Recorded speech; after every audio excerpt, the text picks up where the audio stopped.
couch, Couch. couch, Couch. couch, Couch. couch, Couch. couch. Ronan's the most enthusiastic about this. He's not even on camera. Gotta empower it with my voice. Oh yeah, man, for sure.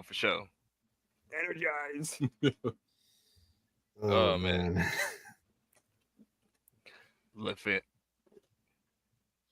Hello, everybody. It's Saturday night. You know what that means. It's another exciting episode, Anime with the Homies.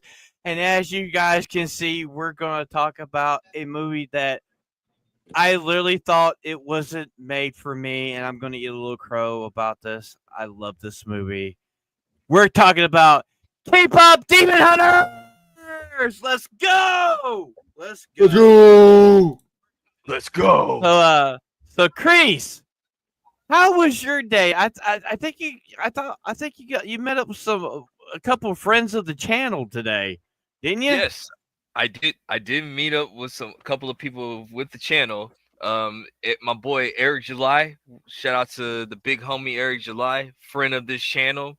He already says he watched the episode with us and the Sasuke sisters. He's watching it like while he was just doing some work on the Riververse, and yeah, he says he wants to come back. So like that's cool. But before we get started, Phantom, I think when I saw this item, I instantly thought about you. And I know that you might not like me at the end, but I have to say, Thundercats. Thundercats. Grace, I'm sorry, but I'm gonna burst your bubble. I had that over 10 years ago. Hey, but I thought about you when I saw this, man. And I was like, let's go. That's like, cool. Dude, that's like amazing. Yeah. Does it light up? No, this is the actual sword. Mine did. No, this is an actual sword, like a legit sword. Mine was a Holy dude. crap. I paid nearly $400 for a legit sword that actually had a button on the back that would light up the cat's eye. No, Literally, this is more like a replica or whatever. Like this is a replica. That's cool though. Dude, you know how much this was, dude? Like, just guess. I would say probably $500-600. 1,000 maybe. Nope. Higher or lower? 250. Lower. Under 100. $95. Damn, dude! I had to special order mine. Mine light up. This is a real blade, bro. Like you could cut somebody with this mug, dude. Yeah, literally. So like back in the day, because I collect swords. I love swords. Yeah. And we've talked about swords and stuff before. And I at one time I had the 2000s Sword of Power from the Cartoon Network He-Man. Yeah. And I had the Sword of Omens because He-Man and Thundercats are like my two favorite cartoons of all time. Yeah. And so mine actually had a die-cast claw shield from the original cartoon. And it actually had the upright stand with it. Thanks to my stupid fucking ex-wife destroying my sword and my stuff. Fuck you. You know who you are. Dude, that cost me a lot of money, and it broke my heart. That's my childhood right there. I feel you. Oh, I get that, man. Yeah. No, but I saw this man. I thought about you. I said, like, I gotta get it, man. I thought about Phantom for a minute. I was like, yeah, I gotta get this. Like, it's really cheap, so let me get it. So Vagabond, how's it going, brother? You had an argument with somebody today about our subject. Yeah, we almost did. Yeah, so besides that, I've been listening to K-pop Demon Hunters a soundtrack all day while I was driving. Blasted in my car, and then I went to Sam's Club. But other than that, like I was on Touch Grass earlier. Shout out Gal, but I'm sorry that I think it went over your head for K-pop Demon Hunters. She said she didn't like it because they didn't explain how the mom got together with the demon, and I don't think that was necessary. Just like in Inuyasha, you just you don't need to know the backstory. So like we know, if you're familiar with Inuyasha's half demon, half human. You don't ever see any scene where his mom in the past got with his demon father. You just know about it. So I don't think it. Same thing. Yu Yu Hakusho. You find out Urameshi is also half demon. Yeah. Same thing. You don't need the complete backstory. You just get like a surprise. The reason why they don't explain it is because it surprises you when you find out. So when Rumi and K-pop Demon Hunters, after you finally see her shoulders, You get into the thing, man. We just introduced my bad, bro. Like, okay, well, I'm the Runaway Vagabond. It was a good movie. I give it a 10 out of 10. like, Okay. Let me say this much. Let me say this much. I'll let it slide with Gal. I'll let it slide with Gal because she's got a nice ass. Okay. Just saying. Dude, you're still trying to introduce people, and you going into you just like no, like just like so right into the pussy, man. Like so Ebola, how's it going, my VTuber friend? I'm doing good. For that, I have to say, not everything needs to be explained. You don't need to explain everything, and I'll just leave it at that. I'm doing good. Yeah. And welcoming back, friend of the channel, Atomic Patriot. Welcome back, my friend. That is who I am. You guys can follow me on X and all that. So let's get talking about one of the best movies of the year. And for the first time on the Homies channel, Anime with the Homies, Ronan the Crusader. Welcome, Ronan. Welcome Hello, everybody. Y'all know who I am. I'm Ronan the Crusader. And let me just say it's an honor actually being here. I appreciate the invite, Ebola. I really do. And just you guys, I'm glad you guys wanted me to come in. Let's do it. Do it. So before we get into the review stuff, I'm gonna say fuck you, Ronan. Fuck you, Kreese. Fuck you, Ebola. Fuck you, Atomic. Nishi. Fuck you, Nishi. Fuck all you guys. You got soda pop stuck in my damn head. I went to Walmart today. I was grocery shopping at Walmart, and the moment I walk in, little soda pop from K-pop Demon Hunters was playing over the sound system at Walmart, and I was walking around doing this, singing that song. Man, I'm like, it's catchy. I love my little soda pop. My little soda pop. Like I was saying, I'm gonna eat a little crow here. I said Thursday night this movie was not made for me, and I totally love this movie. I totally love it. I admit my first go around, I rolled my eyes at certain stuff. Yeah, I love you too, Nishi. Thank you for being here. I got a little surprise for you Thursday night. Just wait to Thursday night. Got a little surprise coming your way. I have to say, I rolled my eyes, and the first time I heard soda pop, I thought it was gay as hell. I thought that whole thing was gay as hell. And I have to admit, after we got off talking and was watching that, I literally stayed up the rest of that night, even though I had to be on the road at 7 a.m.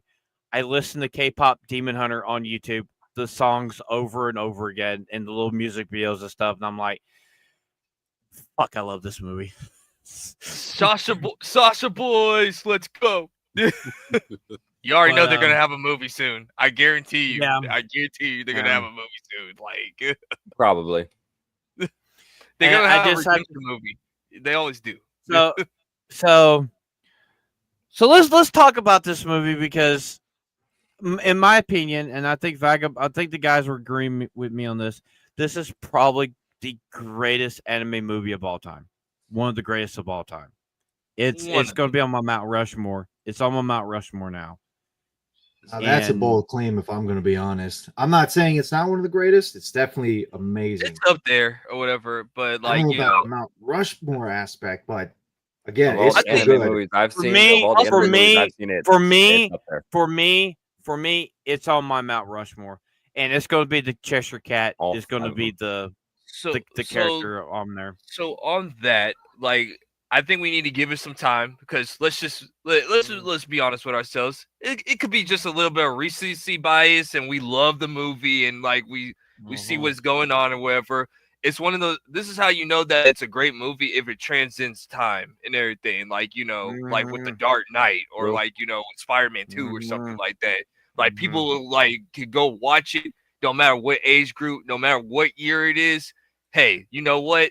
Back in the day, like some of us loved The Lion King growing up. We can watch that movie anytime. So I mean, Yep. I'd say we got to give it let's give it like a couple of years and see like if it's gonna stay. You feel me? Like Hey, I've already said this tomorrow night. We're watching it again tomorrow night. It's Oh like boy. it's like I already watched it. Like I haven't watched. I'm gonna tell you straight up. I have not rewatched a movie like four or five times in a row, like in the same week in like in forever. Like that's saying something or whatever. Like Yeah. So Nishi, I'm gonna let you know in the homies Discord tomorrow night or sometime tomorrow evening, tomorrow night. We're watching this again. We might watch it twice since Yeah. I will do my podcast tomorrow, and I do want to watch it again. Double viewing. It's like, Yeah, so we we'll probably do a double viewing tomorrow. So let me ask you guys this question. Let's just start off with something broad or whether. Who was your guys' favorite character? Like, who was some of your guys' favorite characters? Phantom, you start out first. It's gonna be the Cheshire Cat, man. It's the Cheshire Cat. Okay. I mean, it's not like for me. It's like I love the characters. I love all the characters.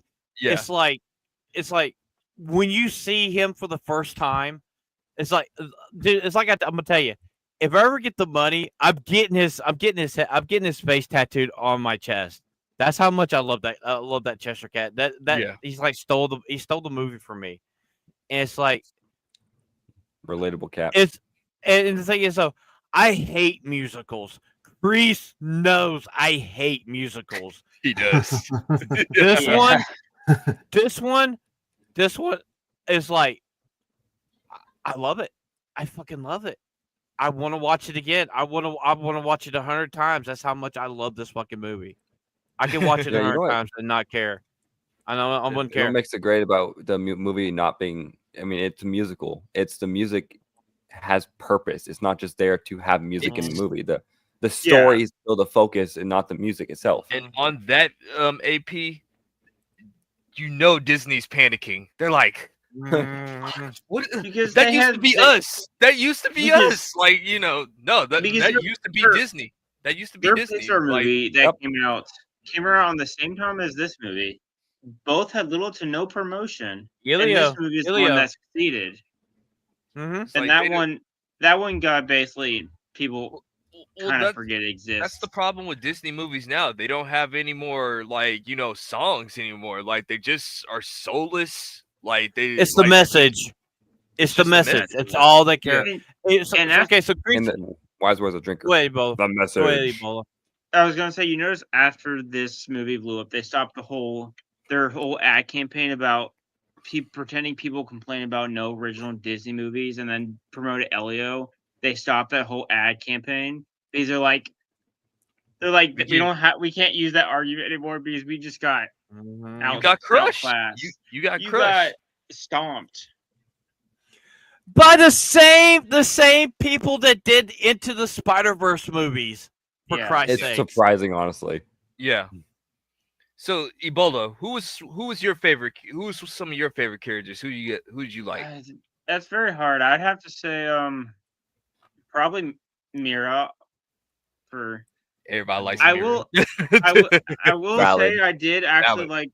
I did like the villain actually. He was, even though he barely talked, he was actually good, which is awesome. He was a good villain, and he was the villain in Squid Games. He was the villain in Squid Games. He was the front man. He was also Storm Shadow back in the day. That's true. So that's the reason why I recognize his voice. I was like, "Is that Storm Shadow?" Yeah. No way. I was like, But I love the fact that he was comical too. Like when he was talking noise to Jinwoo or whatever, he said like, yeah. "You really thought you was finna like tune me out, didn't you?" Like that's funny, bro. Like I like the fun fact about that, I think he's the only actor that did the voice for both the Korean and the English voice. Yeah, for Squid Games. Well, honestly, he speaks good English. Oh, it's that's a actually good background, impressive. Vagabond.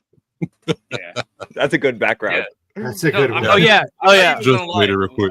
When I heard it was Storm Shadow 2, like it took me a minute. I'm like, he sounds hella familiar, man. Like the villain or whatever. I'm like, and then I looked him up. I was like, oh, you're old boy from Squid Games and everything. Yeah, okay. Yeah. I think you know, like if they like do like to continue, like when they did the new G.I. Joe movie, bring this guy back as Storm Shadow. I please. even asked Jeremy that, and he also agreed. If you watch things like Iris and Mr. Sunshine, you can tell like he's, even Mr. Sunshine. He loves his job. He literally loves his job. Those are also good. He's talented. Those are good. He just looks like a villain too. He looks like a villain. Yeah, those are good TV shows where he still has like kind of the same Storm Shadow feeling, and just like very similar. He looks like he just pushed this old lady down the stairs and just said like, "I didn't do it." Dude, Chris, he's what I love about Jinwoo, right?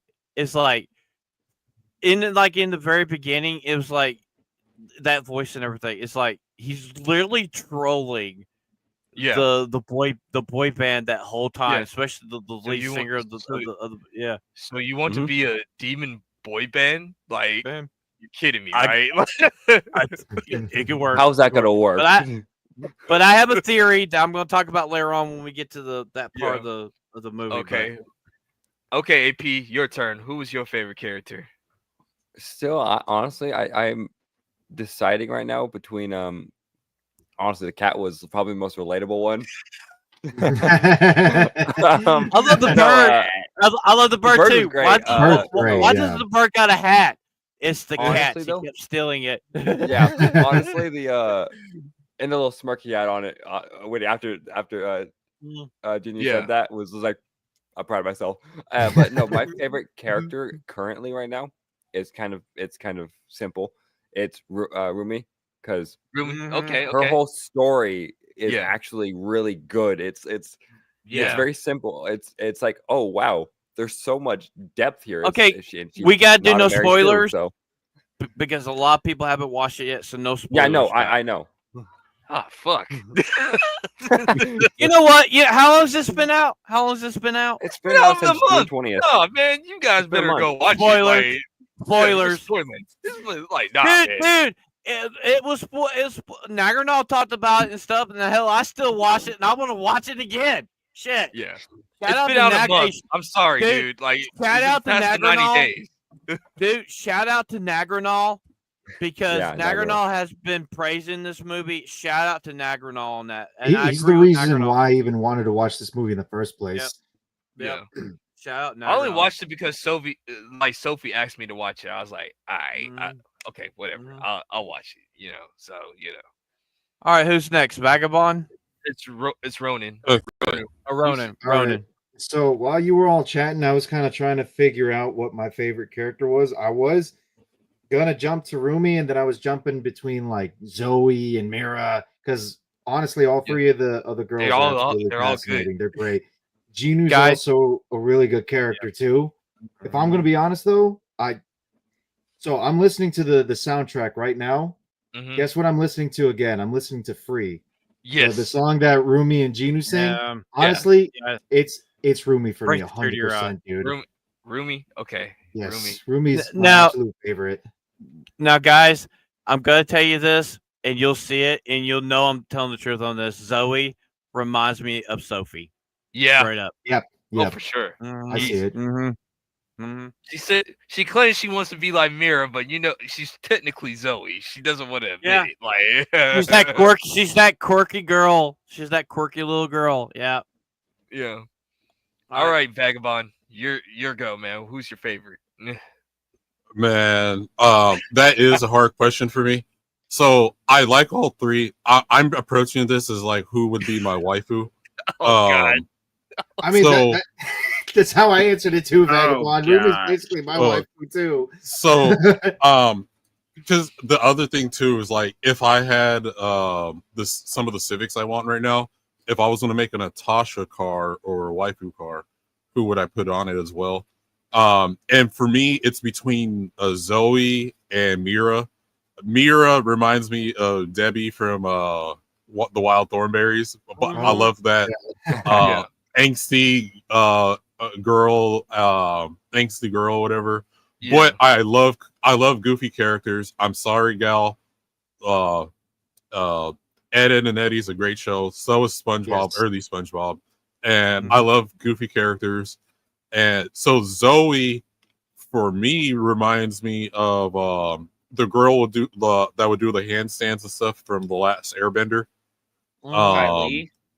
Yeah, Ty Lee, and and some other characters. I do like Rumi too, but I also like Goofy Girls. So I'm thinking that Zoe for me, and so I don't know. It's between Zoe and Amira. But don't get me wrong, I like Rumi as well.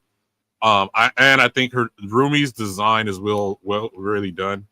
Yeah. But so I don't know. It's a hard choice, but I'm thinking it's between Zoe and Mira. Besides the main cast, I did like Jinyu's character. Yeah. I think he had a real good arc throughout there, and then Look at the guy. Good redemption too. Good redemption arc too. Yeah. Very good. And the side characters, I kind of like the bird more than I do like the cat. So like if I was able to cosplay, I would make that same type of hat and then make like a beak and have like the 3 eyeballs around the face or whatever. I don't know. The designs are real good. I enjoyed it. So, but yeah, I think overall, I think it's going to be between Rumi and Mira and Zoe. Okay. Like so, the thing with me. So this movie is a good horror comedy, love story, musical, sci-fi, fantasy. Love story. Yeah, it's got all the stuff together. And I have to admit, my first go through, I rolled my eyes a lot. And what got me interested, what really drawed me in, was the subway fight on the subway car. That right there, and at the end of it, when they walked in and everybody's gone, they're all dead because of demons. I'm like, holy shit! This movie actually has stakes, and it's like, what's the main girl name again? Rumi. Rumi. Yeah. I felt I felt so bad for her. She had that secret that she was part demon, and she had the marks on her, and she was so afraid what was going to happen. Yeah. And it's like the very beginning of it. Let's just start the review at the very beginning of it when they're on the plane. I didn't even get the chance to say my favorite character. Oh, Chris, go ahead. I want to talk about this movie. I love this movie. I got you. I'm sorry, man. I'm sorry. I forgot. No, you're good, dude. It's good. Okay, so my favorite characters. If we're talking about out of the main 3 of the girls, it's going to probably be Mira or whatever. Her personality reminds me of my personality, just like straight to the point. Real good reader of people, no bullshitting. Like, come on, dog. Like, stop lying. Like, stop lying. Yeah, I know you're high or something or whatever. I just don't know what it is. And then as far as the male characters, our boy Jinwoo, man. That dude right there, sacrificing his life to save his girl, Rumi or whatever. Which I think, when we start diving in, which I think in the second movie, I have a vibe like the subplot is trying to bring him back to life as a human person. We'll talk about that later. Like later on, we're going to talk about our theory because we ran with a lot of theories last night. We literally fanfic what these next movies should be last night, and they were all good. But go ahead and start what we're going to talk about. Right. Okay, so in the beginning of the movie, so you get the premise of what the girls are. They're demon hunters, and you get is it called the veil? Or the Honmun. That's what it's called. The shield essentially that blocks the mortal world from the realm of the demons. The demon That's realm. basically what it is. Yeah. And so it shows that shield. It literally shows the formation of the girls throughout the ages. Yeah. And then it shows where the Huntrix, they show some of their videos, their music and stuff, and they're on a plane. And they're doing their pre-ritual, and they haven't landed yet. Why?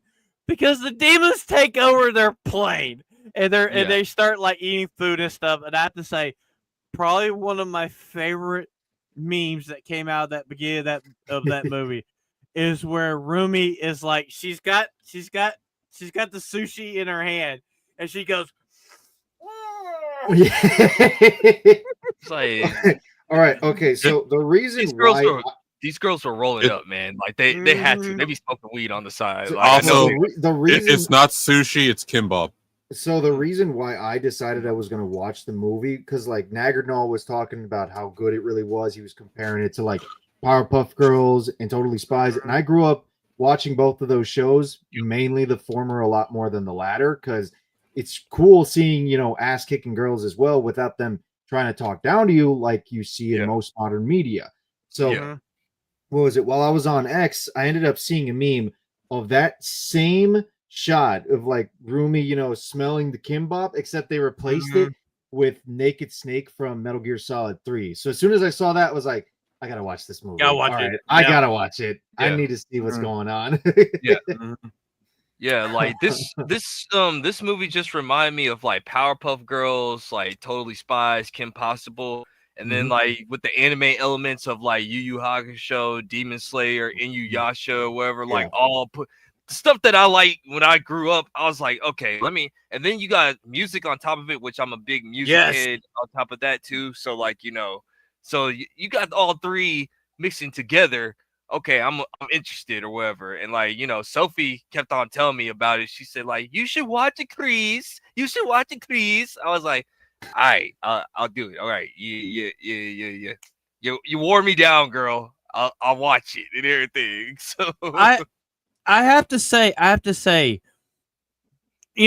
was always thinking that the music was probably going to be like the worst part of the movie. It's like every time they sung when they were fighting the demons, it fit. It was perfect. Oh yeah. It was perfect for the situation. Yeah. And it's like that whole opening sequence, I'm intrigued. It's like I said Thursday night. I said, what I say, Chris? I give the movie 10 minutes. I stay for the whole hour and 30 minutes of how long the movie was. And Chris like, oh, fam loved it. I'm like, how do you know? You stayed here and watched the whole damn thing. And I'm like, yeah, I do love it.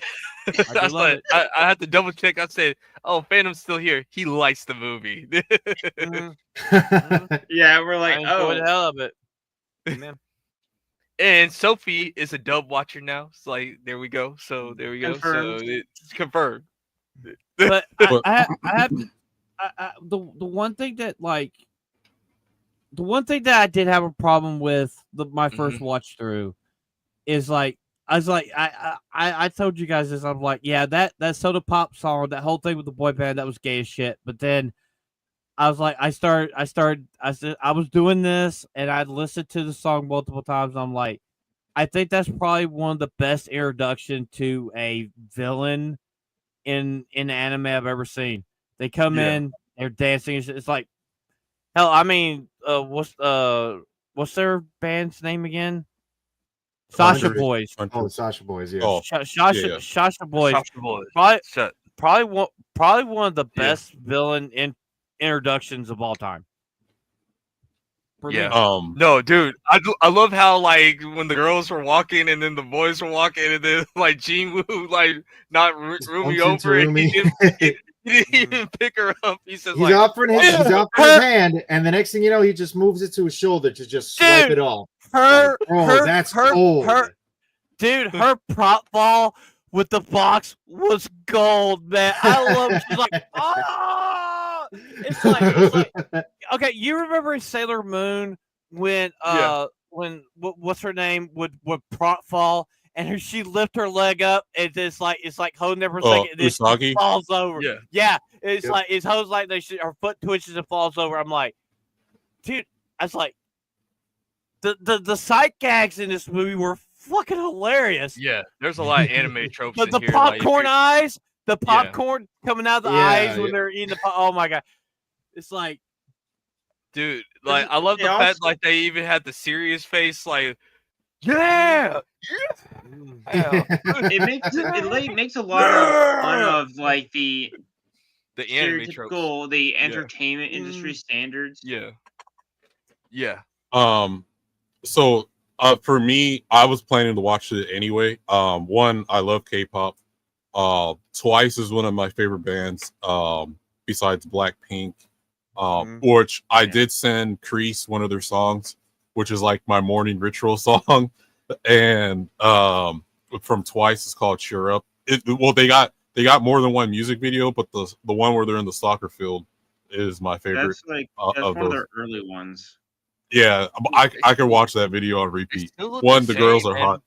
Yeah, they still look the same. They still look the same. People say black don't crack, but Asian don't crack. So Asian don't crack till 60. Like, well, you know the problem I had when the scene where they're in their apartment. Did you guys get like the Avengers Tower vibe from their apartment? Yeah. Oh yeah, for sure. Yeah. There was like, how do they afford this? Yeah. Well, I mean, I wasn't thinking about Avengers at all.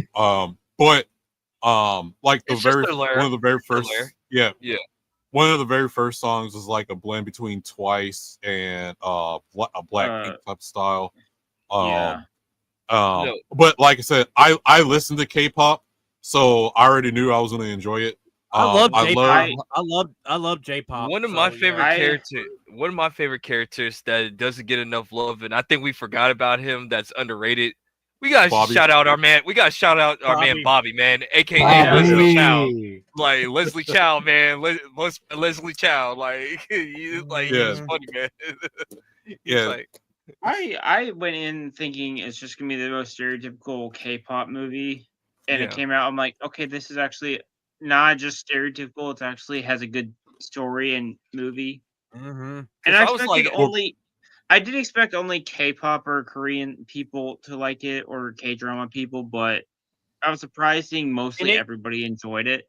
We were asking Ebola, like, yo, Ebola, is this true, or is this like, is this a K-pop show? He said, yeah, that's a K-pop show. Nah, that's not a K-pop. Like, that's just them being cringe. Also, the movie got better as it went along. It got better. It's like it had a good beginning, a middle, and an end. Yeah, and you don't get that. Right. You don't get that a lot. And it's like we were talking about this earlier, and I'm like, this has to be this has to be nominated for the Academy Awards. Yeah, I will say what I think about the movie. There are scenes in the movie that you only will get if you like K-drama or K-pop. Yeah. But overall, it's still a universally liked movie. Yeah. Oh, here's the other thing I like about the movie. I think it's one of the movies that gets better every viewing you watch it.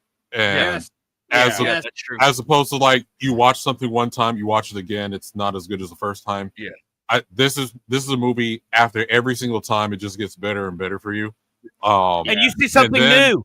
And you see something new every time. Yeah. Yeah. The other thing I like about it is, well, as a 3D artist, the blend shapes they use for and the blend shapes is how you morph the face. And you got like sliders and stuff. That's also what I appreciate when the animation is like the way they use the blend shapes for the different expressions. It's real, and that's what Pixar doesn't really do anymore. They all got the bean-shaped mouth in Pixar movies now. This was like totally. Yeah, they totally focus on characters' expression in the faces, which we're not getting in. That's why it took 9 years. Western By media the anymore. way. I mean, well, yeah. In most Western animations, you're not seeing a whole lot of expressive, like They're cutting corners. a lot of. They're wooden. It's not just even cutting corners. They're just trying to follow the same art style, like what Vagabond is saying. Like it's basically the Cal Arts bean mouth style that just about every single Western animation's using. There's not enough expressiveness to be able to put into that. Meanwhile, this is a complete opposite. Yeah. And this is coming from the Sony animation team that did Spider-Verse. Yeah. Like, well, people have their opinions on Spider-Verse, good or bad. Like me, I'm starting to like them a little less, just mainly because I don't get the idea of like trying to prop up Miles Morales so much. But if they do more stuff like K-pop Demon Hunters, I'm all down to see it. Just don't overstay your welcome. Like that's all I gotta say. Don't overstay it. Like make a universe.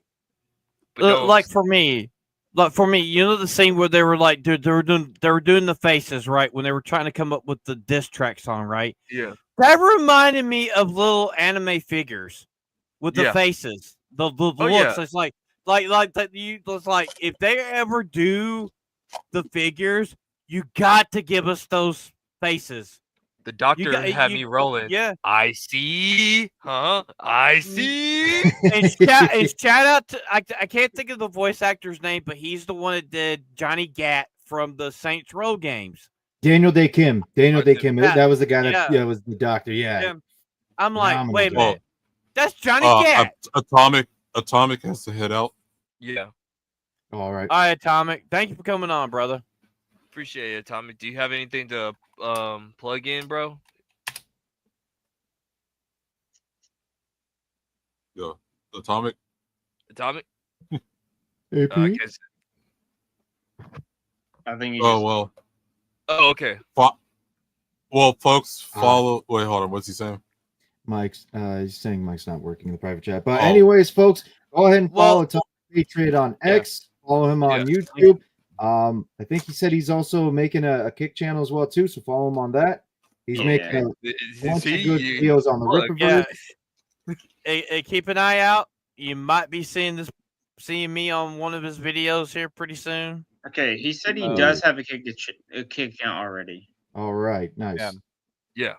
There we go. Yeah, thank you, Tom. We'll bring you back again. We'll bring you back again. It happens, dude. Yeah. But so rewatching this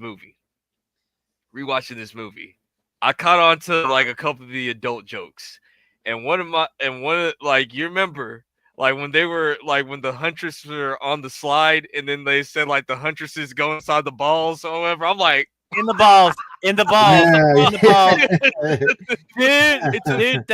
Dude, that scene where that what it's like. Did you notice that when they were talking about the Sasha Boys was like the male versions of the Spice Girls?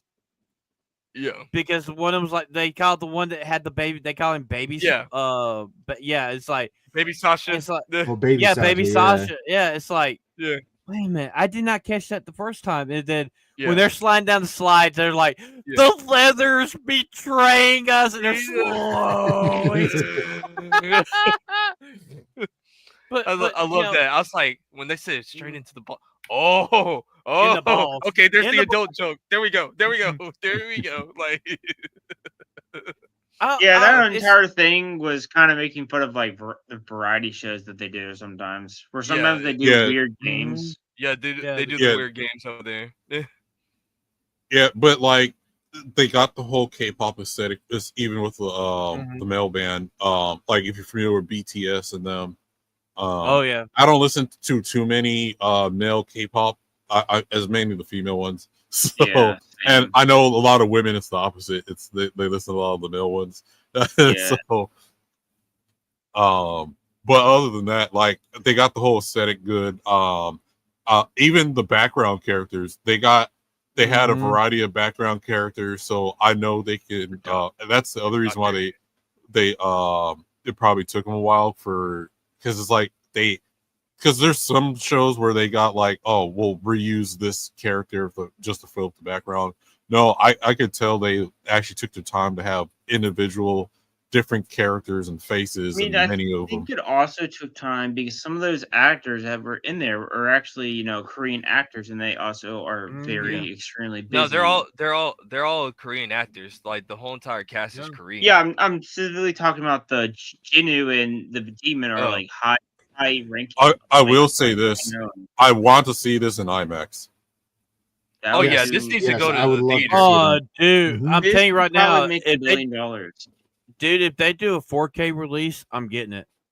I'm getting it. Yeah, I'm getting it on Blu-ray. I'm definitely gonna do that as well. Yeah, if Netflix will do it and everything, like it take Netflix forever to get a physical copy because they want you to, But I know Crunchyroll's now starting to do the anime movie nights again in movie at select theaters. If Netflix just be like, hey, let's show this on IMAX, that would be that. I just want to see this in IMAX at least one time. This probably would make $1 billion. So if this imagine, or very close. If the second one comes out, which let's be honest, like they're gonna make a second one. They're looking at the. They're looking at a year. Yeah, I say a year. A year. A year or two. This is going like. Netflix will be stupid if they do not put it in theaters. However, like the all right, let's get back reviewing this. We ain't got much time. Yeah. So as the movie goes along, we come to find out that Remy is part demon because she has the marks demon. Spoilers. So she has the demon marks on her arms. And as the movie goes along, she starts losing her singing voice. Their power is their music. This is their voices. This is their power. And as it like starts building, the Sasha Boys show up. They say, "Oh, they're demons.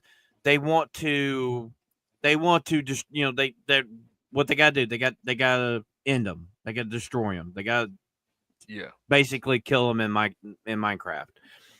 And they decide they're going to start writing this song called Takedown.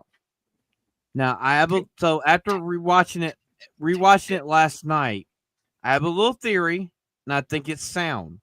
So I think that the main villain from the movie, the Demon King, was whispering in their ears so to where they didn't hear him. But I think he's the one that was helping them critique that song to benefit him, and it actually did benefit him, and it helped destroy the home moon later on. Yes, and I think it also is the fact that she's also part demon, which made her conflicted about the entire song. Mm-hmm. It's like the thing is, it's all about with him. It's all about your rage or whatever. So like her like starting to get more aggressive. Like that's the her demon side kind of like creeping in a little bit more. Because remember, he even said that he's mad that he said like out of all the demons, I can't control her. Like, and I'm mad about that. You can't talk to her.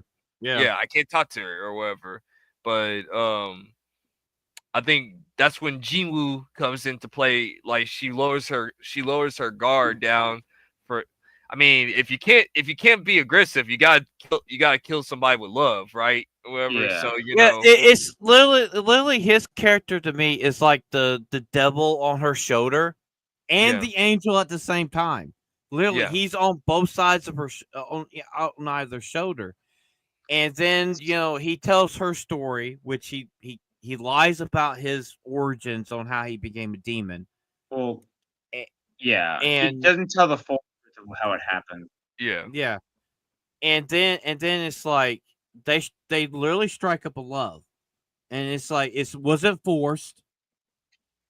It wasn't forced. And it's like their song, Forbidden Love, yeah. Free. When that song that they did, Free, like right before the big aisle thing, was like probably one of the most beautiful songs I've ever heard. Oh yeah, Free is amazing, man. Free is like 100%. Didn't you say it reminded you It's a New World from Aladdin? Yeah, it's basically a whole new world from Aladdin. Like that's the song right there. Yeah, I mean, like so, like I she was saying like it's not like that. It is, man. Sorry, like hate to say it, but like it's playing everywhere. People love it. It's on replay everywhere. It's the new Frozen song. You just got to deal with it. And you know what? And that song makes it hits you in the literally hits you in the balls harder at the end of the movie when he sacrifices himself to save her. I would say it's the new Frozen song, but it's actually good. Yeah. Yeah, it's like because Frozen, while the songs were fine over the last, looking back 10 years, it was just a one-off. It was like it was okay. It's not amazing. It's an okay movie. What I'm saying is it's a timeless song now or whatever. Yeah, I'm just saying looking back, comparing the two movies. Cause you know, Kuna Matata, Whole New World, Colors of the Wind or whatever. I make a man out of you. Yeah, like etc. Point is, however, it's Creed, popular. Even the song from Beauty and the Beast, the song when they're dancing, A Whole New World. I mean, no, the Beauty and the Beast thing. Taylor's Old Time. Taylor's Old Time. Yeah. That one's good. This golden, like Free and Golden are the ones that I hear the most in public. And then I haven't heard Soda Pop yet, but I know Golden. Like when I was at the convention, someone was blasting Golden. Like like that song was doing good. Considering even actual K-pop artists are covering the song, like they had, I think yesterday, was KCON in LA, and some of them actually sang Golden at the thing at the event. So even you have the actual artists singing the song and covering some of the songs. Dude, even the Sasha Boys' song at the end of the movie was I think it was better. Yes, that was such a good track, dude. I think for me, I think it's better than Soda Pop. Soda Pop's catchy as hell, but I'll Be Your Idol is like above. I want to be your idol. Yeah, that one's like an aggressive rap song that I like. Like, Your Idol is pretty good or whatever. I like that. I like that one or whatever. Yeah, I've been listening to that one on repeat today too. So I'm actually listening to Your Idol right now while we're discussing this. The intro that they have is like for the actual track that they recorded, it's different from the track that's done in the film. I like the opening a little bit more where you're hearing the ominous, like demonic harmonies and vocalizing. But regardless of that, as soon as the beat starts dropping and Genu starts singing, it gets really seedy, it gets dark, and I fucking love it. It's great, dude. This movie could be like a pretty much a Halloween movie, man. Like the way the things are set up, the way the Sasha Boys look, like you could like play this movie all the time during Halloween. I do like that they use the traditional garb in that song as well. Yes, they were. I can't wait to see cosplays of this. I know. It's coming up at the end of the month. It's gonna happen. There already is. But the thing I like, if they did do this in theaters, I would love to see a popcorn bucket of the cat and the crow. Oh man, yes. That popcorn bucket's gonna go good if they do it.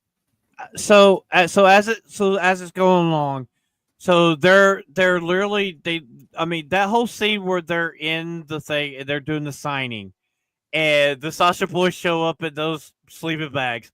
That was hilarious. They're petty. They're trolling. They're demon trolling. That's what I'm saying. That's what I love about these villains. Like they're classic, but they're up to date though. Like this is what your enemy would do to you up to date. Like I'm like literally. That's such a rival thing to do. Your number one fans are your enemies. Like it's hilarious, dude. Like, dude, that's how I imagine K-pop stars are. They'll literally troll each other by doing stuff like this, and then when they're saying that, then they're like, then Bobby brings in the other table, and they're like, we're gonna sit over here, and when their fans split, I like Remy's like, no, we're gonna be all together to keep our fans together, and she was right. It was all about the fans. Yeah, and that's smart. And that whole interaction was fucking. When that one Sasha Boy was like drawing off his abs, and he was like Yeah. handing them out. She's like bad Sasha Boy. No, what I love is like when the girl came in with the shipping shirt. I was like, "Yep, I knew that was coming." Like, because that's knew part it, of like the oh, K-pop culture too. So like, if you do listen to K-pop and stuff. So like my favorite band's Blackpink, and my favorite girl out of the Blackpink band is Lisa. I like the other girls too, but Lisa's like my most favorite. So it's like I even got a discography of just Lisa or whatever. So I mean, fans like they would like ship them with other bands and stuff. So they got the whole K-pop culture in it. That's pop culture fandom in general. Yeah, they're that's kind of making fun of all of that. Like, you know, like how many of your favorite movies or like TV shows or cartoons where like, you know, you see a ship together, like somebody's shipping somebody with somebody. So like that, like, you know, good or bad or whatever. It's freaking hilarious, man. Yeah, like, cringe or not. Yeah. and so as it is so okay, so as it's going along, they do the big K-pop idol show and everything. And so God, I keep forgetting her name. Rumi and the main Sasha Boy, Genu, come up with this plan that they were going to get Genu to get the Sasha Boys to fight, which played into his plans for, you know, destroying them. And so Remy goes out there with the girls. She thinks she's with the girls, and they're singing and stuff. And they see Bobby getting picked up by two demons and running off, and Zoe and the other girl goes running off to save him. And they're singing "Golden," which I think "Golden" is a beautiful song. I love that song. Oh yeah, so good. And then all of a sudden you hear "Takedown," and come to find out it's two demons, posing as her bandmates, and they rip her sleeves off her everything because they find out that's her shame. It's the marks. And it was heartbreaking when her bandmates seen that, and they literally turned their backs on her, and they lost faith in her. Yeah. And it's like that was heartbreaking, but that was the hero's journey at that point, that moment.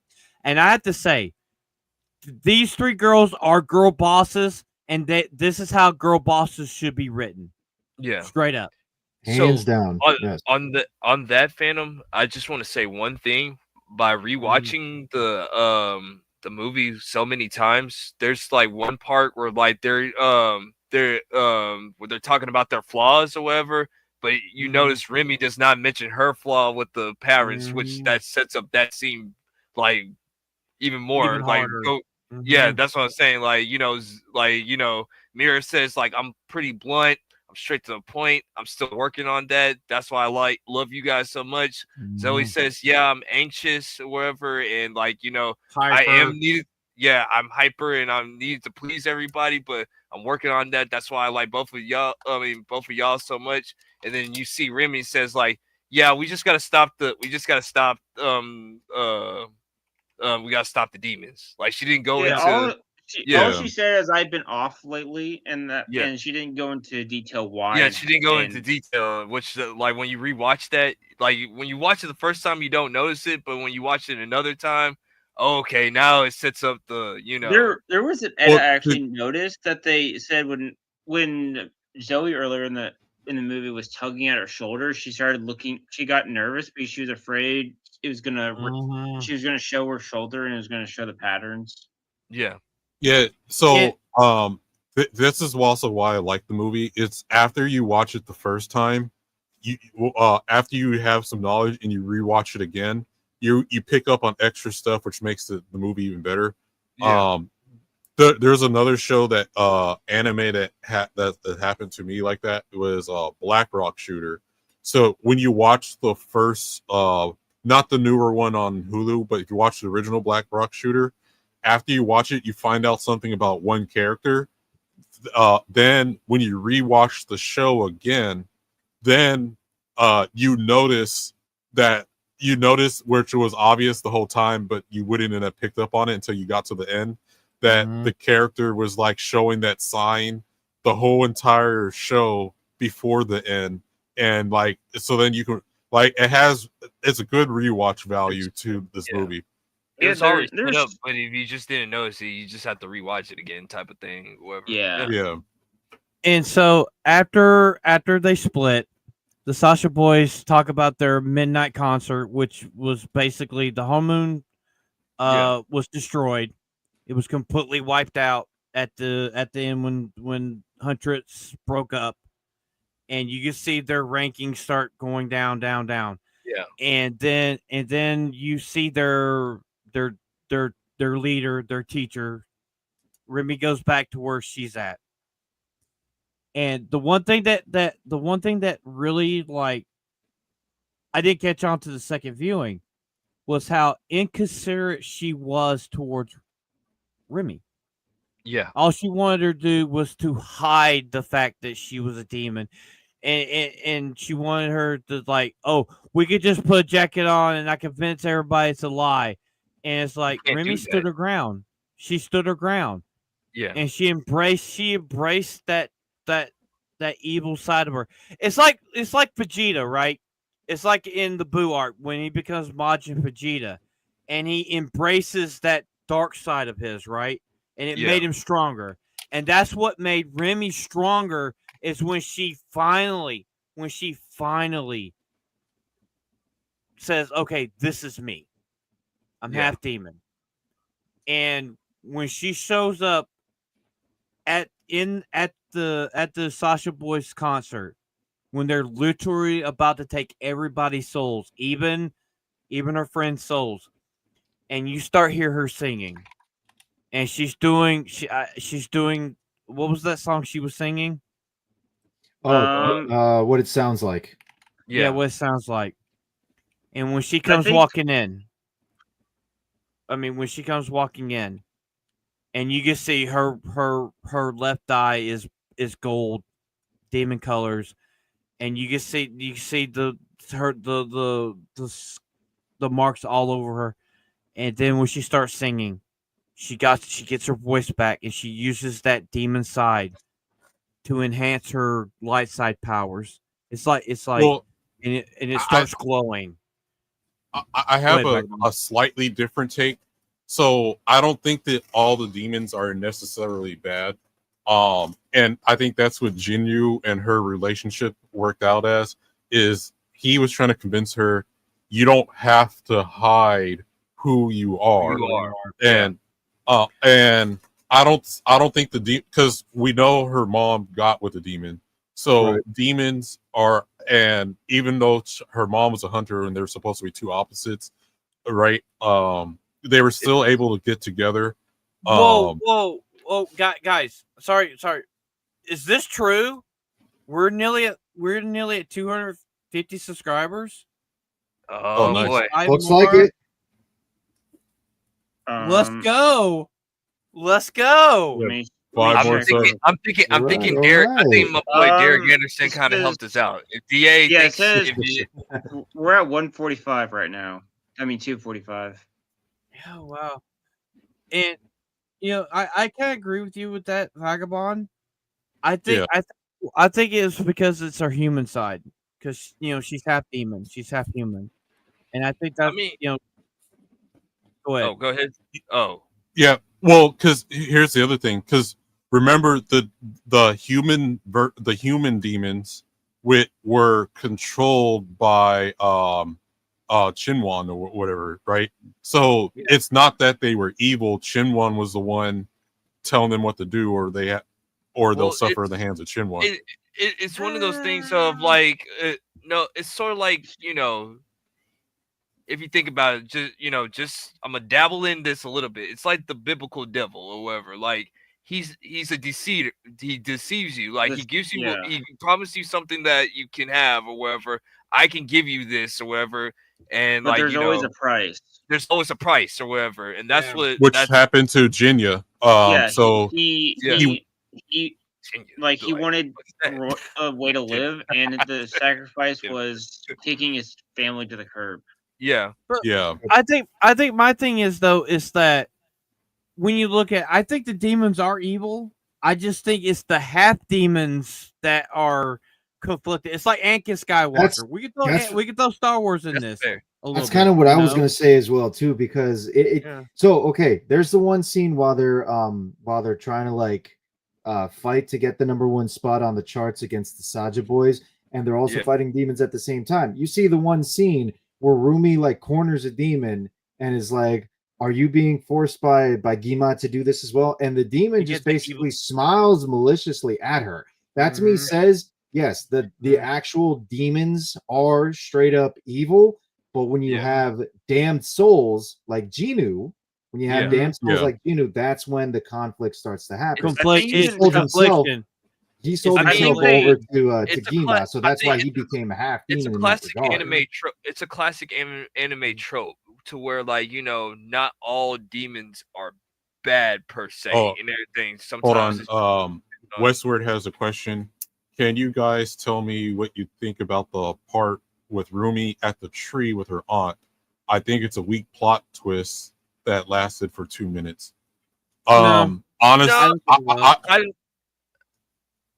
I like that part. I think it was she's like, "Hey, I don't have to hide anymore."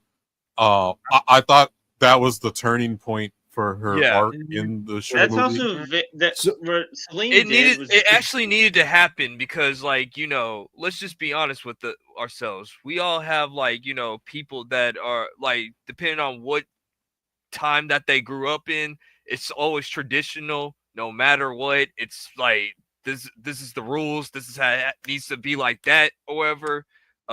It's the classic saying from Mr. Miyagi. There's no such thing as a bad student. There's always a bad teacher.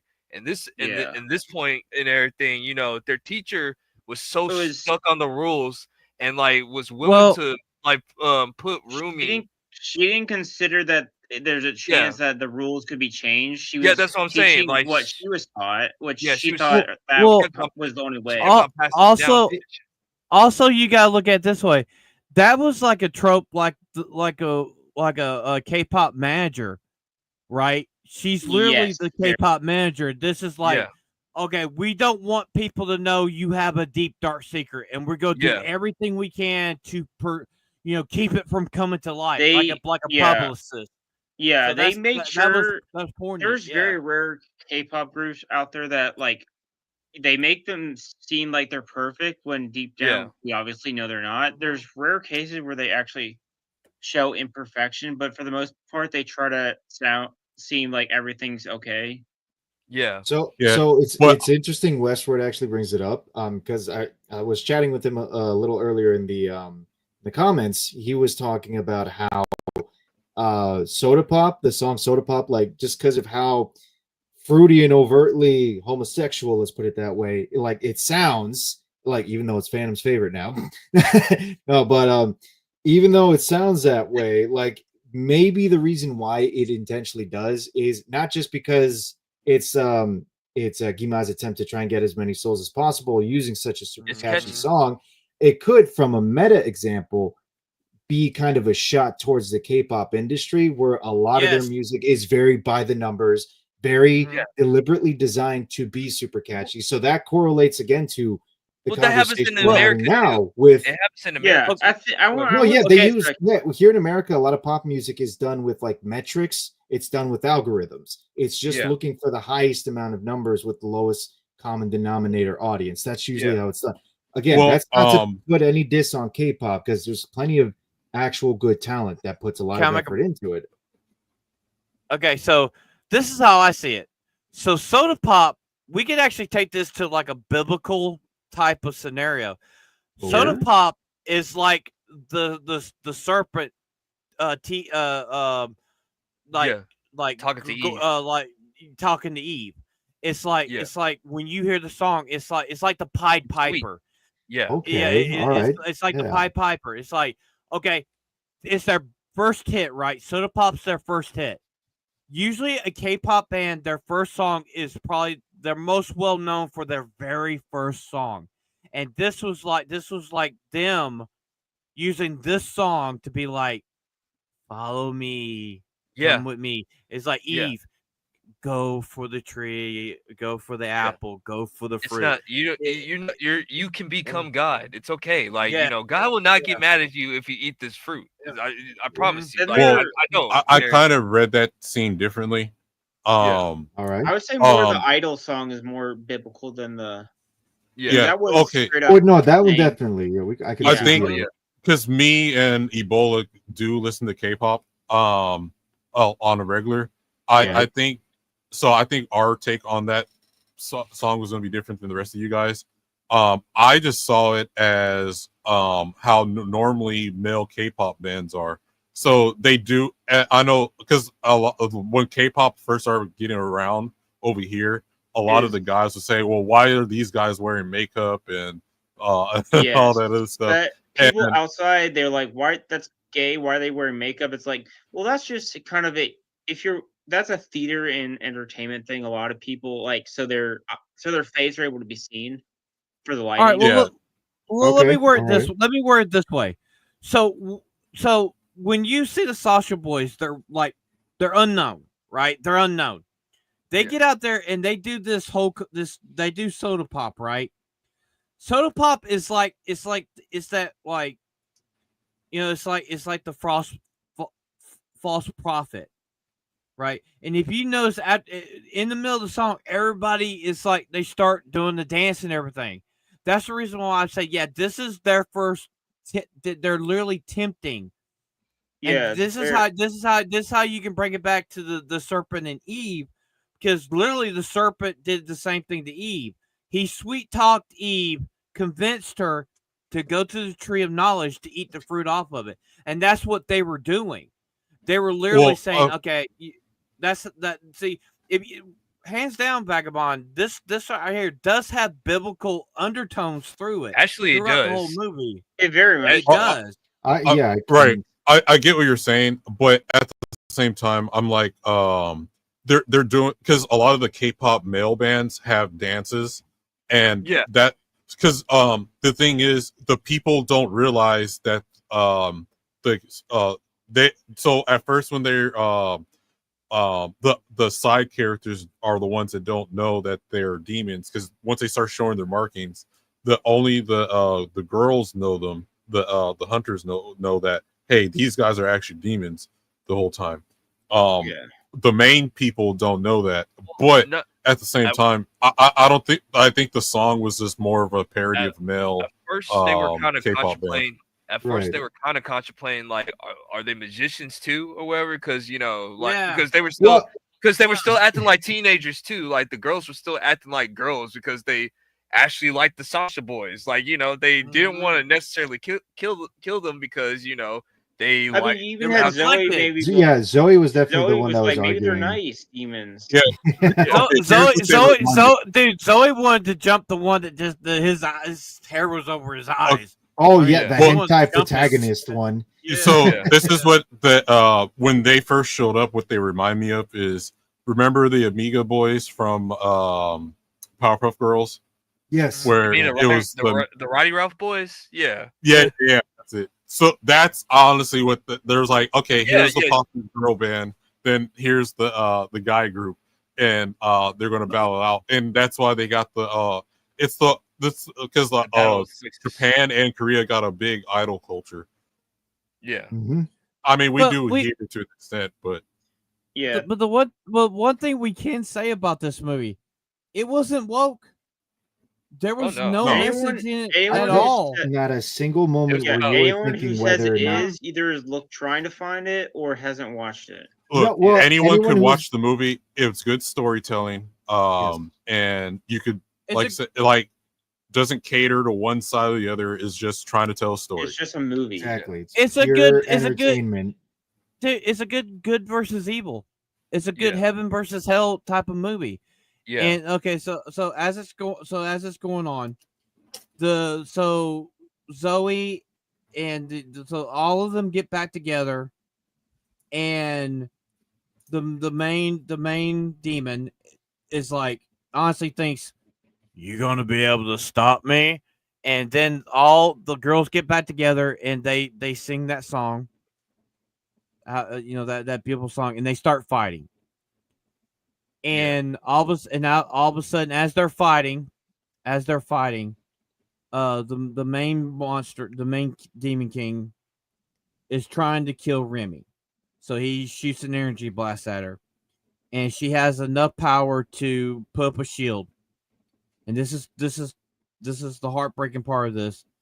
Jinwoo jumps in front of, protects her, and this is like a scene out of. It's a good trope, and it was well done. She says, I can save you. And he's like, you already have. You gave me my soul back. Man. Yeah. And what does he do? He gives her his soul. Yeah. Yeah.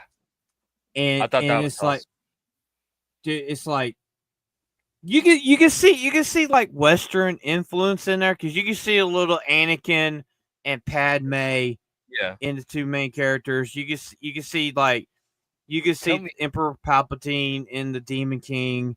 Tell me why I was like straight up tearing up, man. Like, this is what it sounds like when she's like when he gives up his soul up to her, and then she does basically a Kamehameha wave with the sword.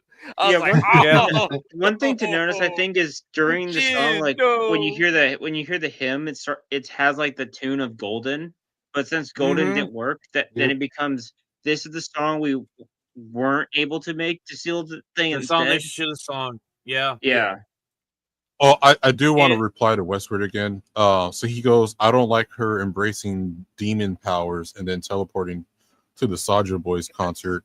It works. But as I'm typing this, I'm working it out. Remy realizes the darkness within her and chooses not to be that.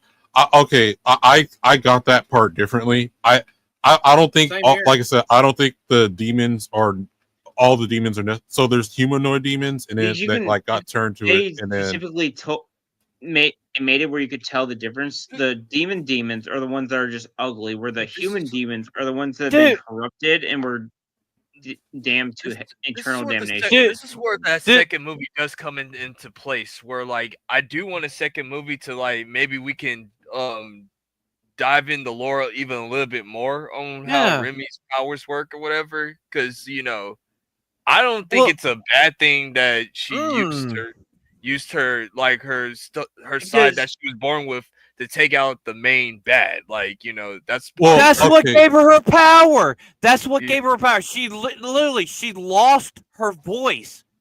She literally lost her voice, and when she knew she could sing with it, it was Jinwoo that gave her voice back.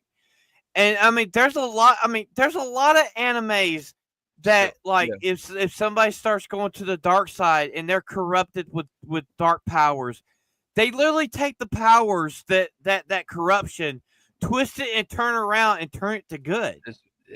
Well, the other way you can go, Ebola. I was gonna say the reason she was losing her voice was because she was rejecting the demon side, and when she accepted the fact that she's part demon, but she doesn't have to be defined by being part demon, that's what she was able to sing again.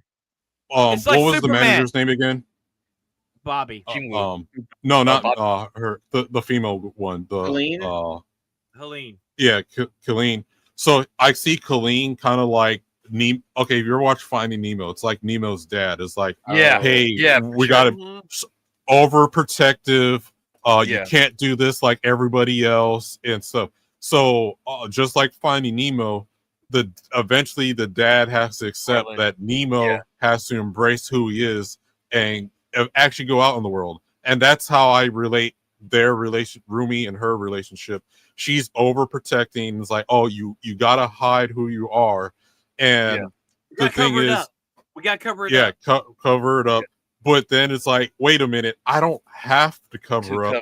And once I'm able to embrace who I truly am, my friends will accept me. I don't have to hide who I am. And that's when she's at her full potential. I don't think she was. It's one of the my bad, Vac.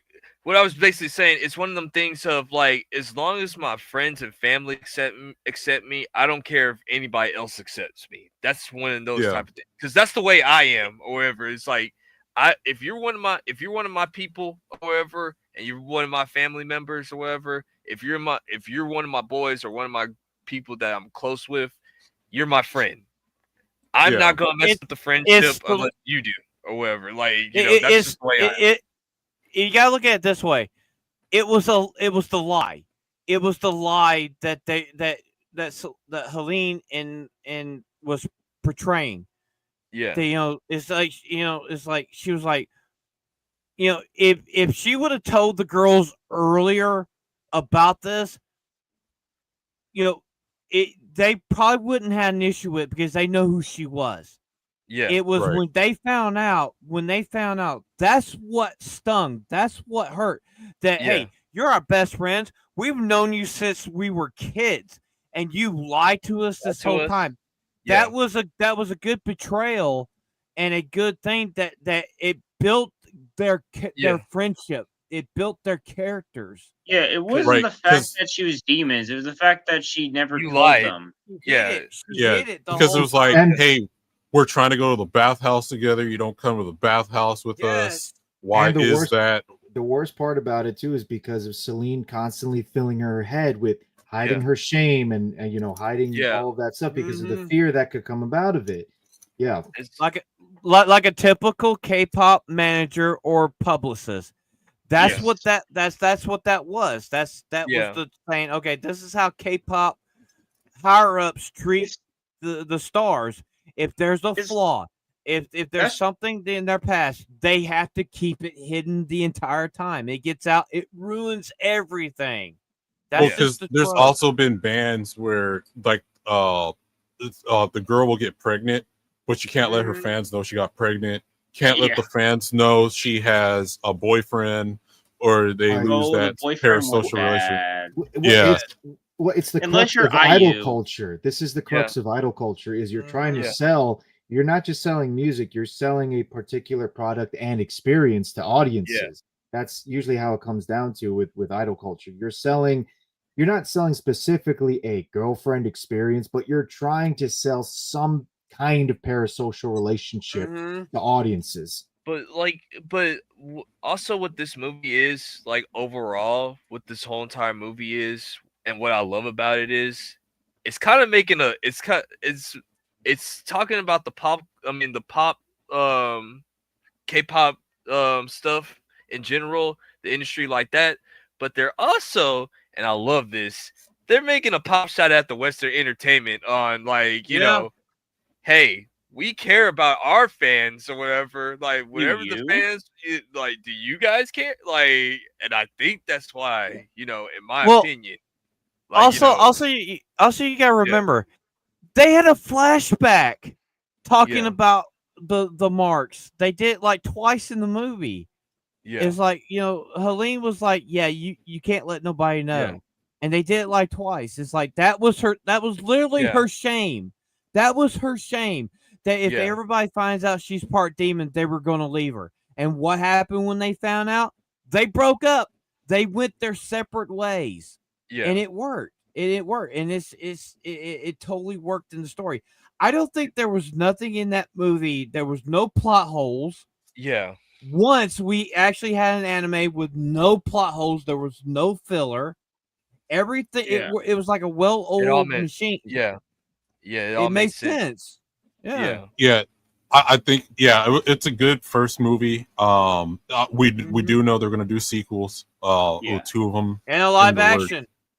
And a live action. Actually, no. Actually, it's funny that you mentioned the live action. Before AP left, he actually told me something quite curious. He posted it on the private chat. I don't know if it's still up there. I can't see it on my end since I had to drop out. It's going to be an post by Cartoon Base. Okay. It says. Okay, I got it. There we go. Well, but the live action is not in discussion. Okay, good. Okay. Good. Well, to be honest, I think they could if they wanted to. There's a they got the band members of Twice. They could do a live action if they really wanted to. How about we don't do it right now? So, I don't think right now. If they were to do it, maybe after the third movie or the second. They well, yeah. I don't think it'll be right away, but they'll probably do it maybe 10 years, 5 years down the line once the hype for K-pop Demon Hunters has, dwindled down, at least in terms of animation. It's like, hey, remember this? Now we're doing it in live action format. But I'll just say this much: they decide not to. Ultimately, I'll say this much: if Netflix is going to do a live action, get the people that did One Piece. Get the people who did One Piece, or the Korean studio to do it. Yeah, get the Korean studio. Make sure you have like the creator with you. Like that's the difference. You have to have the creator with you. Like if you don't have the creator with you, I guarantee you the Western influence is gonna try to make Mirror gay. I already see what they're trying to do. Like I will say, if they let just a Korean studio and not have any Western in there, I think you'll be fine. Dude, even if she is gay. Right, you never would know it. You never would know it. Right? It's but like Mira, or whatever. They'll try to make I somebody. don't think so. They'll try to make somebody. You know what I'm saying? That's what I'm saying. But they'll try to make somebody. That's basically what they'll try to do, or whatever. Go ahead. Oh, I was just gonna say, if they did a Korean studio and just follow after the third movie, they could follow the lore of the first movie. Done it, and that'd be it. They don't even need to do three movies; just do one movie. The Korean shows and movies are based off comics. Okay, Ebola. So we have a request. You got to show the meme that Sophie did of a few of us. Is it the one movie you showed earlier? Yes. And Sophie, when you hear this, we're gonna get you back for this. Okay. Well, while Ebola's pulling it up, I would like to see a video game. There's music-based games like so there's an Afro Samurai game, and if you ever played it, the buttons go to the beat of the music. Over the button smashing. Fuck you, Sophie. Oh, jeez. Now that's just racist. Sophie. The only thing is, Atomic Patriot is the only one that face actually matches the damn body. Oh. Now pull it up where you see the faces, Ebola. Okay. I hate that girl. Fuck. That is Atomic Patriot is the only one that works. Atomic Patriot is the only one that works. But honestly too, I think like the merchandising for this movie too, like the pants with the sleeping pants with the bears and the trains, I could see that being sold. The cat on the pajamas and t-shirts. That man Jin Woo said, like, first of all, before we talk, let's talk about your pants. I was like, he was roasted.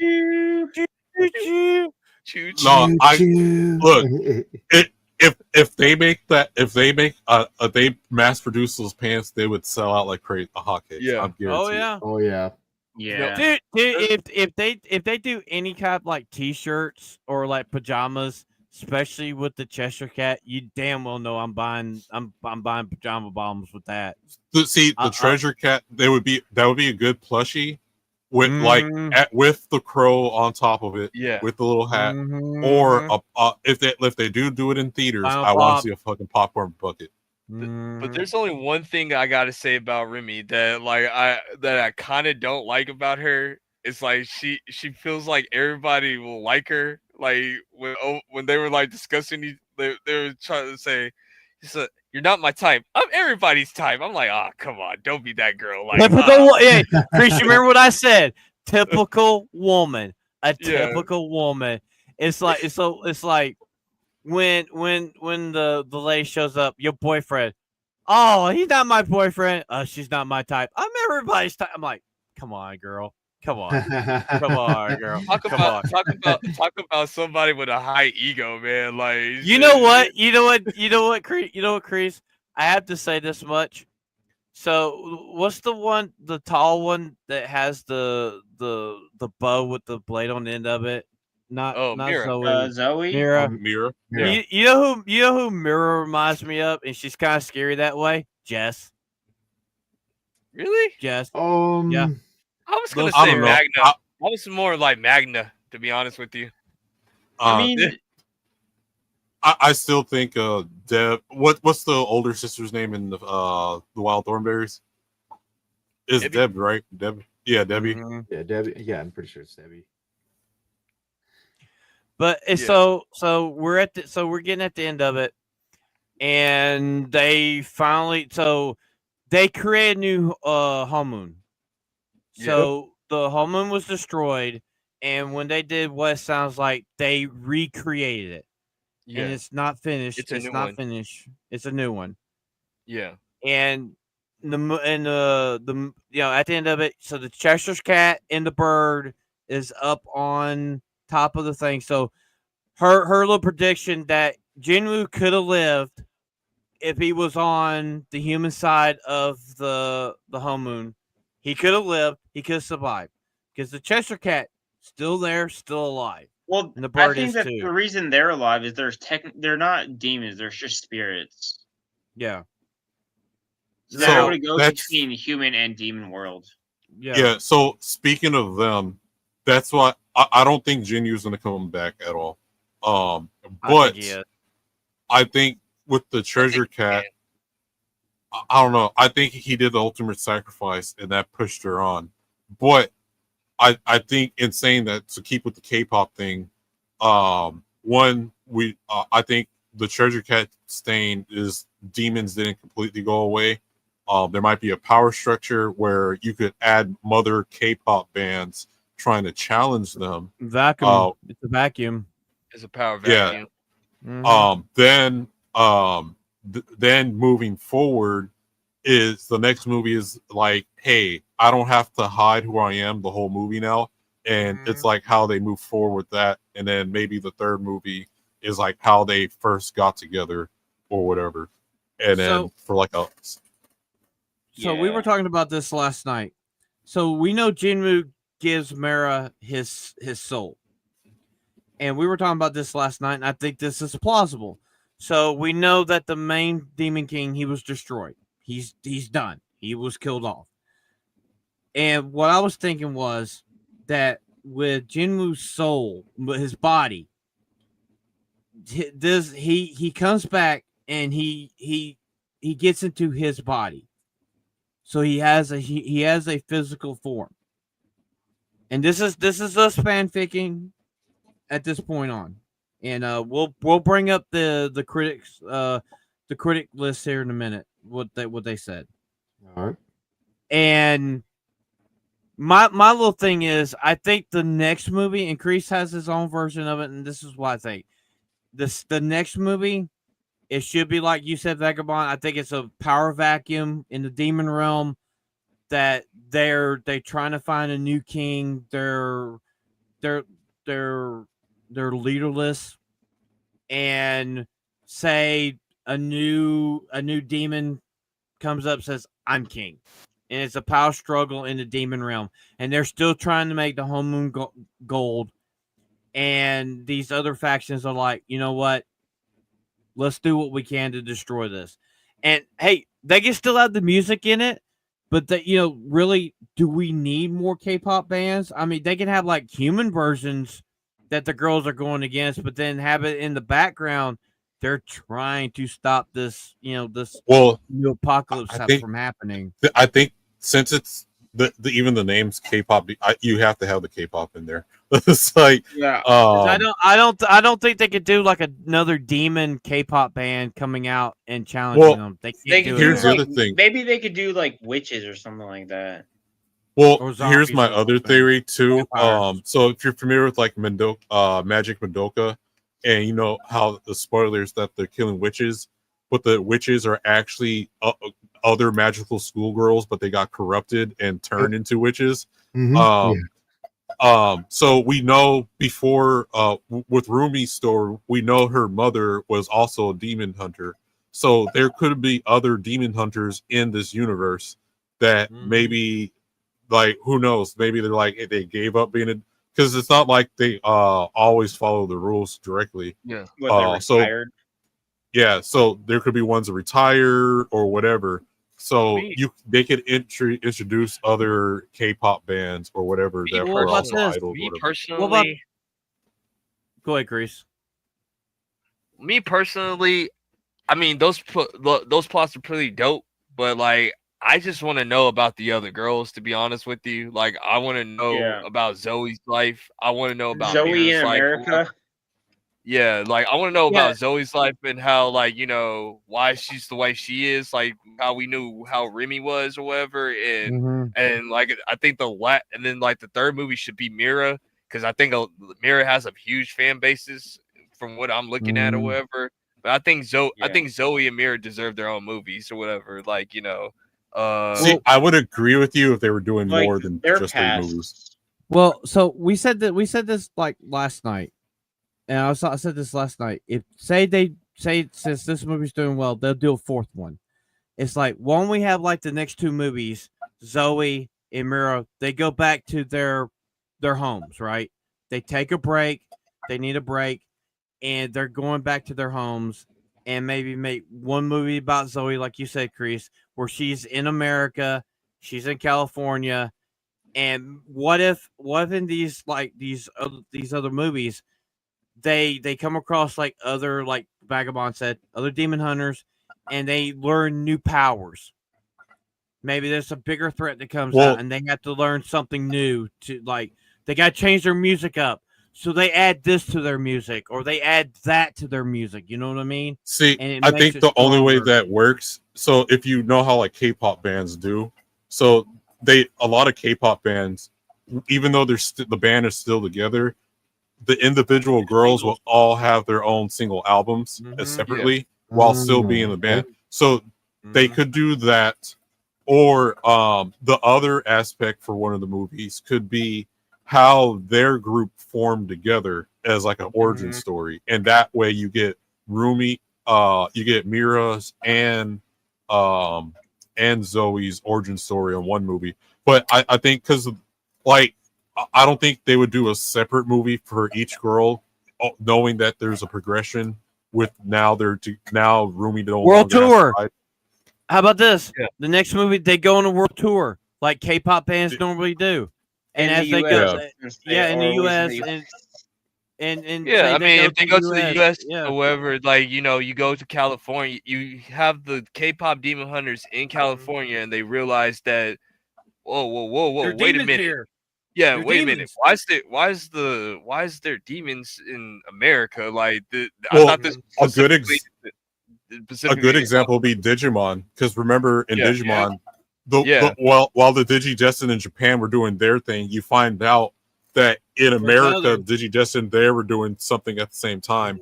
So like, they might not call it the Hom Moon in North America, they might call it something else, and then maybe Europe they do something else, and then you got like, you could introduce different so there's different demon hunters and different countries or whatever.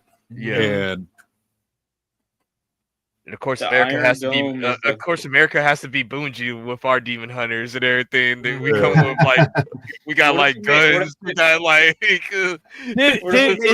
Iron Dome is the Hon Moon. Dude, it's like a typical like a girl band. Right, like a girl, but like hell, like the Spice Girls. I mean, if you think about this, like, you can have a version of American version of the Spice Girls, and they'd be demon hunters. There's 5 of them compared to 3.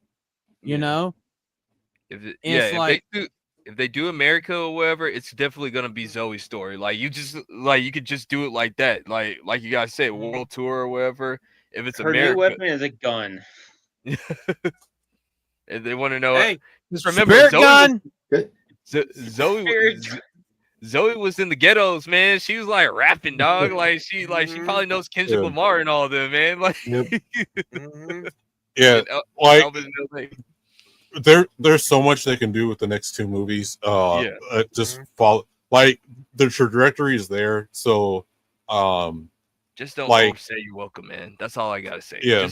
Just don't ruin it, man. Please do not fall into the trap of the money and everything. Please, like, I'm asking you, whoever.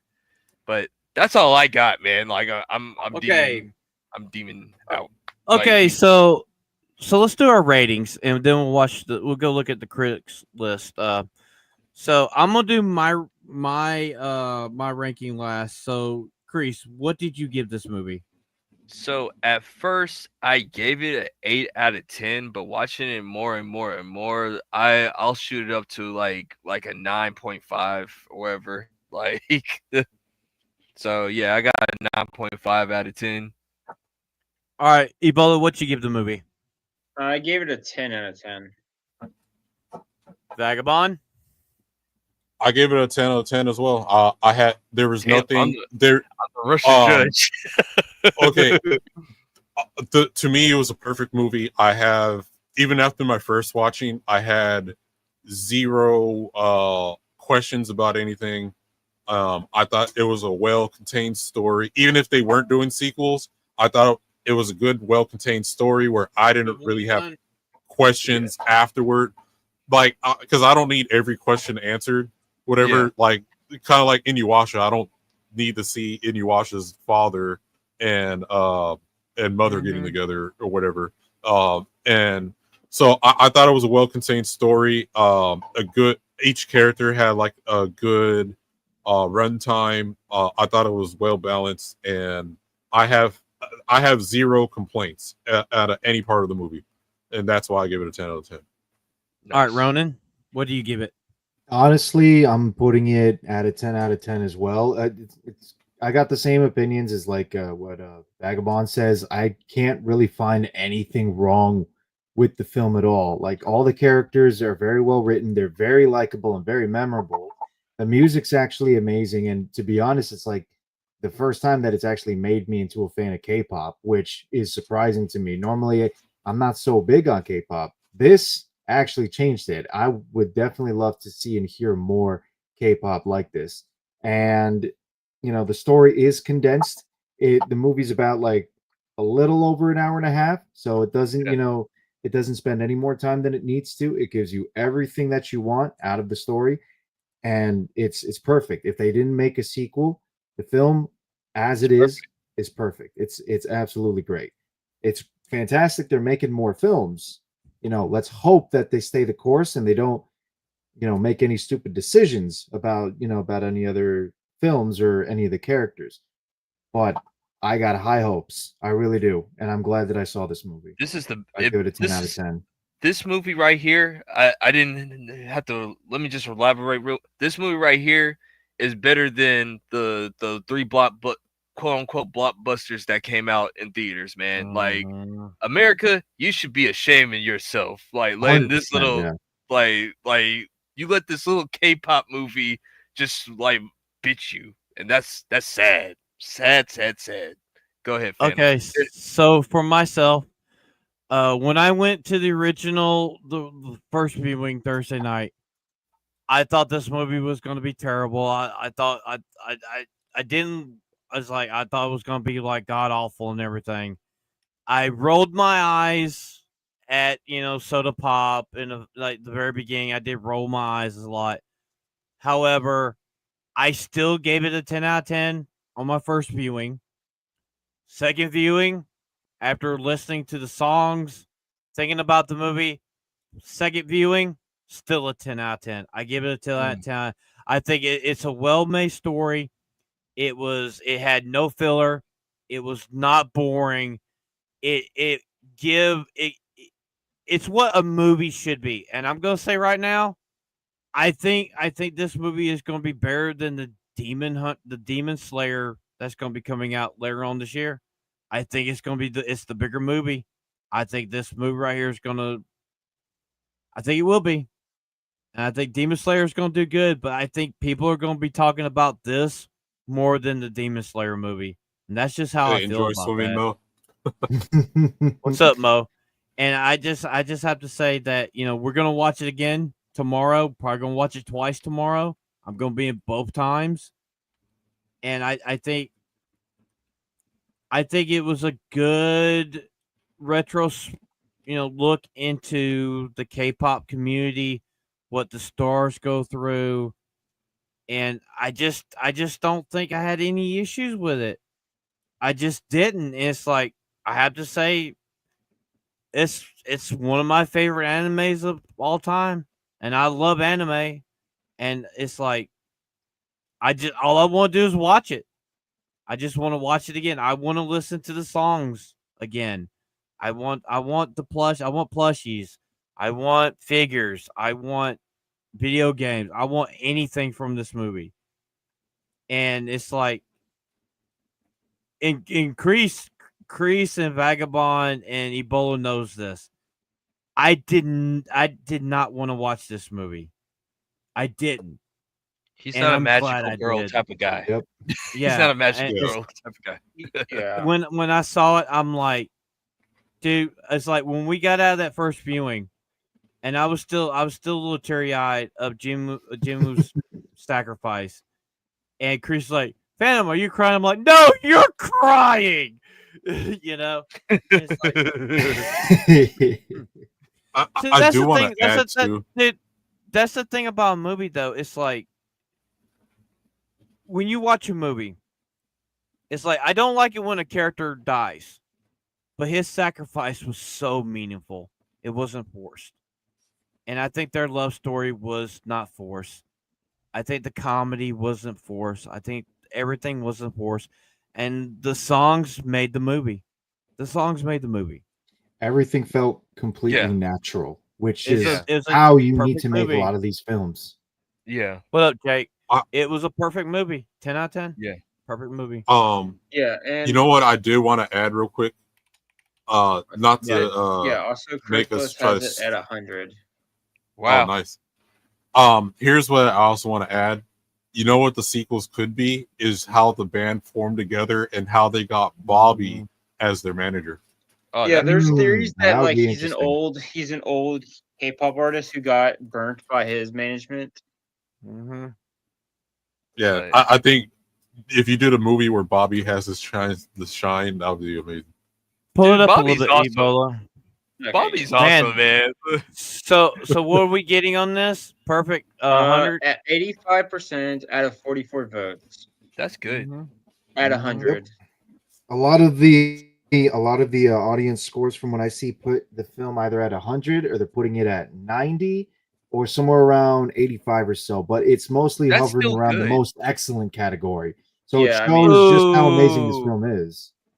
You're getting Guys, some you bad should- reviews, one or two, but Those Well, haters. that's so. I'm sorry, Gal. So Gal, she said she didn't like the movie because she didn't get to see the Well, she eats how's crayon. Zoe's. I was like, you didn't need that part. It was well You expect me contained. to listen to a woman that has green hair? But dude, we gotta at least let it slide a little bit. She's got a nice ass. I mean, have you seen that picture of her shooting the 50 cal? Come on. Yeah, but You know what? yeah, I'm gonna have to reach out to Gal on I'm gonna see if I can get her on for the homies or whatever. We need to get her on the anime show. Vagabond, Well, make that happen. it's hard to get her on the anime show because she's the host. She's the manager for homies. Jeremy Wormy's channel, so he Oh, always okay. does Saturday Chatterday, which he's probably doing right now. I gotta get her So- on for the homies then. Yeah. Thursday's probably to be the at better day. Yeah. I'm gonna I reach just- out to her. Yeah. I just have to say that I think they can. I think that okay. So we were talking about this last night. Ebola, can you bring up the Billboard charts? Because we were talking yes. about these songs are charting on the hot one, the Billboard right now. Yeah, and it's not just, K-pop only songs. Yeah, Yeah. Golden is played everywhere. Like I went to the Yeah. convention today. That song was blaring like on everybody, almost on everybody's speaker. Playing at Walmart. It's on radio. Shit. Yeah, I mean, right here, this is like top 10. Anime character. Anime character. This is top. Oh, yeah. This is the hot 100. I said this last night. And it brought tears to my eyes. If my girlfriend, the one that passed away, was still alive and watched this with me, she probably would love this movie too. This is the global 200, and Look, Golden's at 1 out of 200 globally. it's Yeah, number one. Number one. Holy Number This is one. it.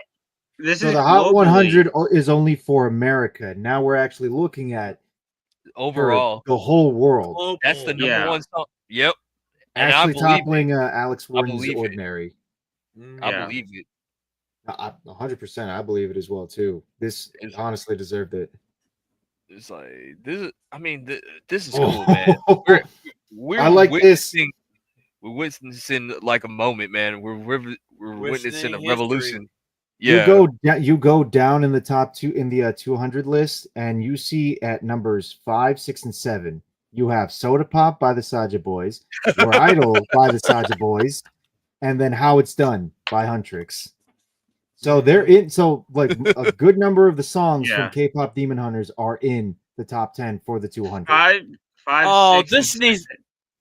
Dude, this movie soundtrack needs to be nominated for the there, my Academy girl's Award. Blackpink is there. It had no. The soundtrack needs to be nominated for a Grammy. Definitely, it needs to be nominated for a Grammy. Yeah. Grammy. And just to be clear, Yeah. The Grammys are gonna. They'll do something for internet. If it's an international thing, they're gonna win a Grammy on this one. For Like, they have reference, no choice. this Okay. EJ, this person right here is known for some most popular K-pop songs for writing the lyrics or making them. Okay, so I want to ask you guys something. Do you honestly think that they will take like random girls, put them together, and make a live K-pop Huntrix band? They do the Sasha Boys too. They've already done it, but with actual K-pop artists. Yeah, so we know the singer of Huntrix is Twice. Well, so, yeah, they did it with actual at LA. Yeah. Aren't they considered old in K-pop? Not necessarily. 10 years. Well, yeah, but there's also a grandma K-pop group where there was old K-pop girls and they came back as another K-pop group. But they can easily do it. I'll give it. They already got the characters made, the main characters made. I don't see the next set of movies taking as long, like another 9 years each to make. They could probably each movie be in like another 2 to 3 years each, or probably. So I think, so because they got the main models already created now, so all they would have to do is probably make a few more extra characters. They already got background people. We see that all the background characters got unique faces and different. All they really need is to bring back the Doctor. Basically, the formula is already there. All they need to do is like Legend of Zelda Majora's Mask, which just use all the same assets. I see. Yeah, like if you're familiar with what? Ocarina of Time to Majora's Mask, it's the same assets. You just added a few other characters, and there you go. They can easily do that. Vagabond, I think I know how they can put Huntress in the game. Dance Dance Revolution. Actually, I don't even. Well, okay, Just Dance, they might put Just Dance in. they already know they're gonna. So if you don't know, there's some music games Japan has made by Konami where they take even K-pop music and put them in there. So Beat Saber would be one. There's going to be all kind of. I already know there's Beat Saber mods right now of this because Beat Saber, the best songs in Beat Saber are all the K-pop ones like KDA and Blackpink. And KDA. so it's easily going to. All the music games are going to be adding them into there. I 100% guarantee it. Yeah. Oh, I'll tell you right now. If Fortnite gets a contract with them, they put them in Fortnite.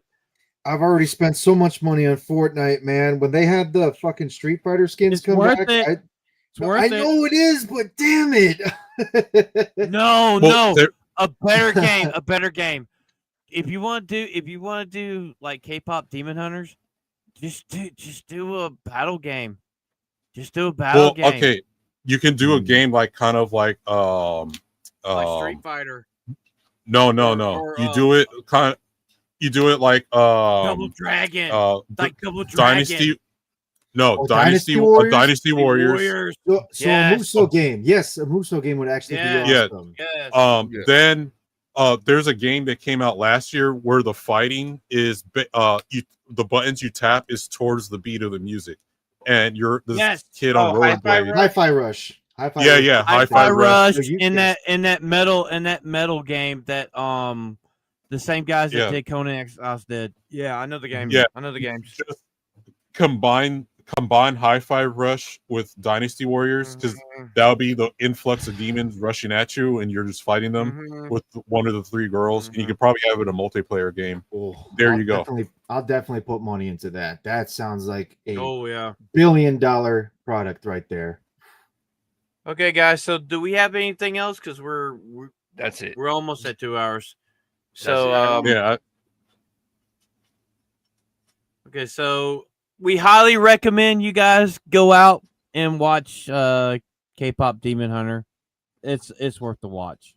Absolutely recommended. Yes. Yep. Give it a chance. Just give it a chance. Yeah. So we're going to start running out outros since this is his first time here. Ronan, what you got going on?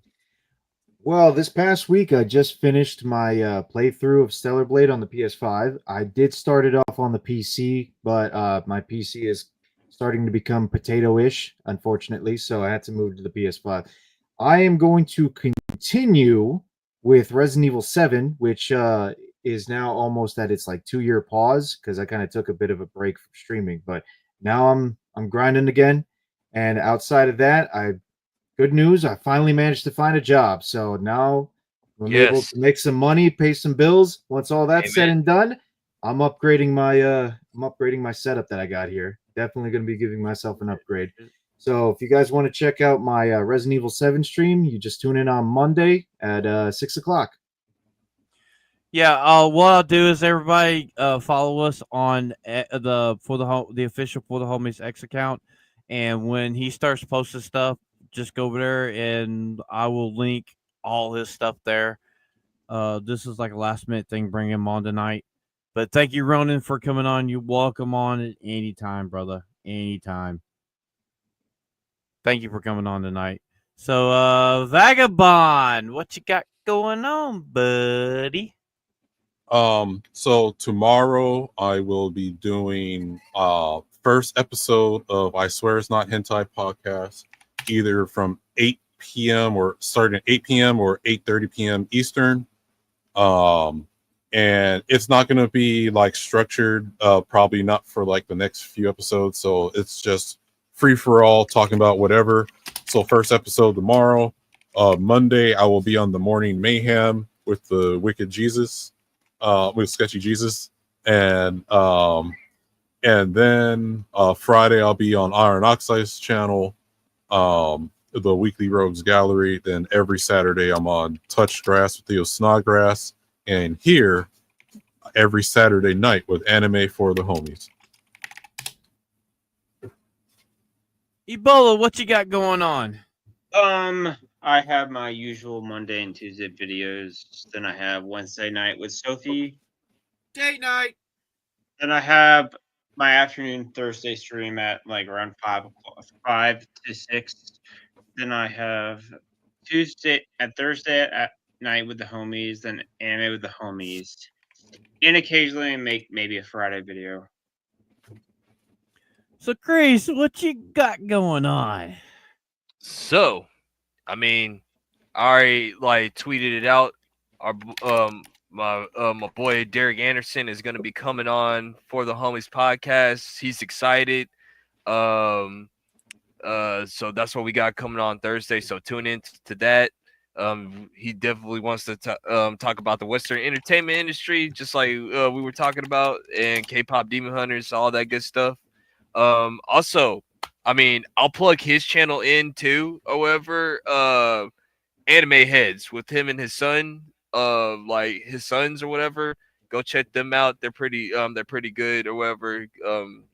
Tell them that the For the Homies sent you over there. And what else? I got my own personal K-pop Demon Slayer video that I'm gonna do just by myself, just to give like my final thoughts on the movie or whatever. I had one before, but I decided not to put that one out. I need to change some stuff up or whatever. But other than that, that's what we got going on so far. Yeah, so for myself, keep an eye out for Atomic Patriot. I'm going to be recording here in the next few days a video with him. I was going to mess around and do some videos. I just haven't like been feeling well to do it. Next Thursday night, the DA himself, Derek Anderson, is going to be on For the Homies podcast and be back here next Saturday night for Anime with the Homies. And working on creating a critic list for the Homies podcast. We're working on a new show, trying to figure out to do a new show, talking about hidden gems and stuff. And if you're still here, taking inspiration from a conversation that me and Ronan had like a few weeks ago in the GCA Discord. And we want to do our version of the Monday Hangover. And we take inspiration from you and Jay and you guys over there doing that. And we want to do something like that too.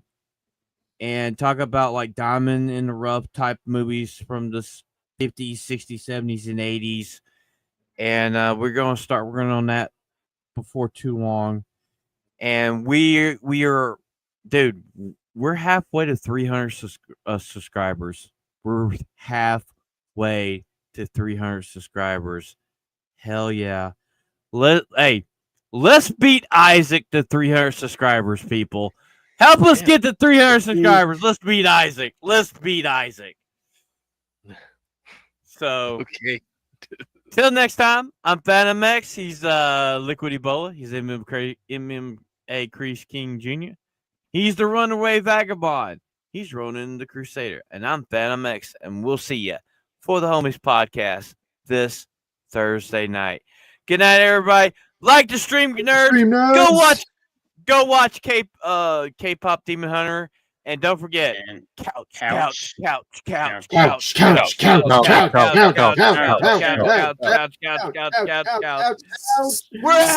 nerds. Peace. Thankful.